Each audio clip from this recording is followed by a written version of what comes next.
सेहर शेखचं जे statement आहे ते कोणत्या आधारावर हे महाशय म्हणतात की एका प्रकारे तिने हिंदू लोकांना त्यांनी धमकावले की येणाऱ्या 5 वर्षामध्ये तुम्हाला इथून आम्ही हाकलून देणार आहे.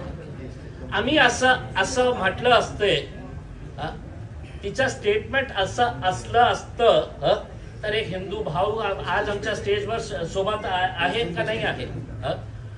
असं असलं असतं तर मुंबईमध्ये गोवंडीमध्ये आम्ही विजय ओबाळेला आमच्या पार्टीची पूर्ण जबाबदारी बॉम्बे म्युनिसिपल कॉर्पोरेशन मध्ये गट नेता म्हणून म्हणजे विजय ओबाळेला त्यांनी स्वीकारली असती. ते तर म्हटलं असतं की साहेब तुमची कॉर्पोरेटरने असं म्हटलेले आहे की आम्ही सगळं हिंदू. काही नाही आहे. त्यांना काय आहे की चीप पब्लिसिटी पाहिजे असतं. चीप पब्लिसिटी साठी ते कोणत्याही खालच्या लेवलवर जातं.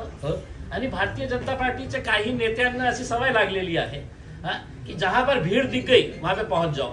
उनको मालूम है कि फुकट में मजलिस के नाम के ऊपर कुछ तो मिल जाएगा करके. तर त्याच्यामध्ये आमचे एक अमरावतीची एक बाई आहे,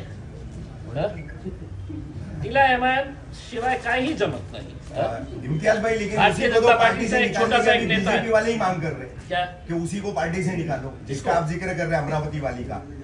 खुद बीजेपी वाले अभी वहाँ के लोकल कार्यकर्ता जो है वो डिमांड कर रहे हैं कि उसको पार्टी से निकाला जाए. देखिए मैंने इसी मनपा चुनावों के बाद देखिए मैंने अभी उनका एक स्टेटमेंट सुना है कि इस देश के अंदर अगर रहना होगा तो सिर्फ भगवा और नीला चलेगा.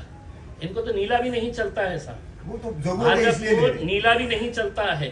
पहले वो सोच रहे हैं कि हरे को निपटाए फिर नीले पे आए करके उसमें. उनकी षड्यंत्र उनकी साजिश यही है. लेकिन उनको ये नहीं मालूम है कि हरे को निपटाने के चक्कर के अंदर नीला भी हमारे साथ जुड़ा हुआ है करके. और अब भगवा भी हमारे साथ में आ गया है करके. क्योंकि धीरे धीरे लोगों को ये बात समझ में आ रही है. जिस एकनाथ शिंदे साहब का आप जिक्र कर रही है मैडम, एक खासदार, 5 आमदार, एक पालक मंत्री मेरे शहर के अंदर. हमने 33 सीटें जीते, वो 13 सीटें जीते. इसी को जोड़ के सवाल है कि बीएमसी चुनाव में 2 भाई साथ भी आए, उसमें से एक भाई की पार्टी आपसे भी कम सीट लेकर आई. क्या कहेंगे स्थिति पर, जिस तरह की भविष्य में स्थिति बन रही है? देखिए लोगों को समझ में आ रहा है, लोगों को समझ में आ रहा है कि राजनीति के अंदर कैसे घटिया घटिया खेल किए जा रहे हैं. जो एकनाथ शिंदे साहब है तो हमारे ऊपर उंगली उठा रहे हैं. आज हमारे पास अगर पैसा रहेगा तो हम भी हेलीकॉप्टर लेके जाके उनको गुवाहाटी टहला के लेके आ सकते हैं. ये इतना खुले तौर के ऊपर कोई बोलता नहीं है, हम बोलेंगे. आपकी इजाजत तो सिर्फ एक सवाल शहर से है, इसी टॉपिक पर आपके पार्टी ने जो स्टँड लिया. साहेब, पण ज्या पद्धतीने किरीट सोमय्या यांनी मुंब्रा पोलिसांना भेट दिली, त्यांनी सांगितलं की शहर शेख यांनी जे माफीनामा लिहून दिलेला आहे ते मला मान्य आहे, आता याच्या पुढे काहीच नाही. आणि त्यांनी असे सांगितलं की राज्यामध्ये देवेंद्र फडणवीस यांची सरकार आहे, त्यामुळे कोणालाही घाबरायची गरज नाही असं त्यांनी म्हणाले.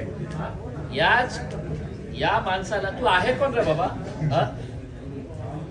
काय आहे तू? कोणची कॉन्स्टिट्यूशनल पोस्टवर बसलेला आहे? कोणता अधिकार आहे तुम्हाला की आम्हाला मान्य आहे, आम्ही पोलीस स्टेशनला गेलं? अरे आता मी जाऊ शकतो ना पोलीस स्टेशनला, आणि बघायचं आहे का तर तोतल्याला की मी किती लोकांना घेऊन जाऊ शकतो? जाऊ शकतो ना बाबा. पण असं दाखवायचं की म्हणजे खूप महान आहे, खूप मोठा नेता आहे. अरे चिल्लर, आता आम्ही गिनतच नाही त्याला. म्हणजे माझ्यासाठी म्हणजे हे किरीट सोमय्या सारखे चिल्लर लोकांना मी मतलब भावच देत नाही आहे. त्यांचं काम काय राहिलेलं आहे? शहरामध्ये जायचं, तुम बद तिथे पेतात है वो पुलिस वाले परेशान हो जाते. साहब मेरे भाई पुलिस वाला बोला कि साहब वो उतने आता है, हमको इतनी प्रॉब्लम हो जाता है, उन्हें क्या बोलता है और हमको समझ में नहीं आता है. तो अब ये लोगों को क्या हो गया है कि इनको ऐसा लगता है कि हम एमआईएम के अगेंस्ट नहीं बोले तो हमको मीडिया वाले दिखाएंगे ही नहीं, मीडिया वाले हमारे पीछे आएंगे ही नहीं करके. उसमें तो एमआईएम के खिलाफ बोलते रहो तो मीडिया वाले बूम लेके घूमते रहेंगे उसमें. शहर मैं बोल दिया हूँ ना, शहर की तरफ. देखिए प्रोटोकॉल के हिसाब से मैंने शहर की तरफ से, आप ये समझ लीजिएगा कि मैं शहर की तरफ से बोल रहा हूँ. आप शहर से क्या पूछना चाहते हैं? हाँ ये है. हाँ उतना तो मैं भी चाहूंगा, उतना तो मैं भी चाहूंगा, ये रिकॉर्ड करिए आप लोग, बोलिए कैसे हराया। किसी के प्रेशर में आकर के मैं चुप हूँ या मैं स्टेटमेंट्स नहीं देना चाह रही। ऑलरेडी 3 दिन से नेशनल मीडिया ने घेरा हुआ है और इस तरीके से घेरा हुआ है कि सभी फॉल्स एलिगेशंस के साथ। लेकिन थैंक यू सभी उन इंडियंस का जिन्होंने मेरे हक में बात की। कई सारे नॉन मुस्लिम हिंदू भाई बहनों ने भी मेरे लिए वीडियोस बनाए और सोशल मीडिया पर अपलोड किए। दिल से आप सभी का बहुत बहुत शुक्रिया।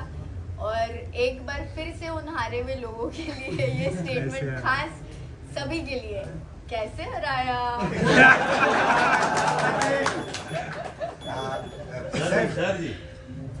सर जी फक्त एक प्रश्न जो विचारतोय की तुम्ही स्टेटमेंट दिला आहे का की मी जे वक्तव्य केलं माफीनामा देखिए, स्टेटमेंट माफीनामा मैंने नहीं दिया है। मैंने अपने स्टेटमेंट्स क्लियरली स्टेट किए हैं कि हरा जो कलर था वो मेरा रेलेवेंस हमारे पार्टी के झंडे के साथ था, जो आरजेडी का भी झंडा है अगर आप देखें तो, और कई पार्टियों का इंडिया में झंडा है। जब वो बोलते हैं कि we want to paint our city green या we want to paint our city saffron, तो उसको अनकॉन्स्टिट्यूशनल नहीं देखा जाता है, असंवैधानिक नहीं देखा जाता है। बट ये हरे कलर के साथ मुसलमानों को एक ऐसे तरीके से जोड़ दिया जाता है जिसको कम्युनलाइज करके आगे वो बात रखी जाती है। बट ये फॉल्स एलिगेशंस हैं। जो लोग हमको जानते हैं, जो लोग MIM पार्टी में बिलीव रखते हैं, हमारे सभी सपोर्टर्स, और वो हिंदू भाई बहन भी है। हम सिर्फ हिंदुस्तान मुसलमानों का नहीं है, हिंदू भाई बहन अलग अलग धर्म जात के कई सारे लोग मिलकर के रहते हैं और उनका सपोर्ट रहा है। तो ये लोगों के लिए जवाब है कि आप हिंदू मुसलमान की राजनीति करना बंद करें। MIM पार्टी एक पावर में आ रही है अल्हम्दुलिल्लाह, और किसी को इससे भी प्रॉब्लम है कि हम अल्हम्दुलिल्लाह बोलते हैं, इंशाल्लाह बोलते हैं, उसका मतलब इतनी मीडिया है तो एक बार क्लियर कर दूँ, अल्हम्दुलिल्लाह का मतलब है कि थैंक गॉड और इंशाल्लाह का मतलब है गॉड विलिंग। तो अगर हम अपने सेंटेंसेस में यूज़ करते हैं, हमारा बिलीफ है कि अगर अल्लाह ने चाहा तो, और हर सेंटेंस में हम अपने भगवान का जैसे लोग शुक्रिया अदा करते हैं वैसे हम अपने अल्लाह का शुक्रिया अदा करते हैं। तो हम इस चीज़ को मेंशन करना ज़रूरी समझते हैं। इससे कोई धार्मिक भावनाएं हर्ट नहीं होती। जैसे उन लोगों की एक भाषा है, ये हमारी भाषा है। तो प्लीज़ इस पर और धार्मिक राजनीति करना बंद करें। आज के बाद अगर आपको मुझे कवर करना है तो सिर्फ और सिर्फ मेरे काम को कवर करिए।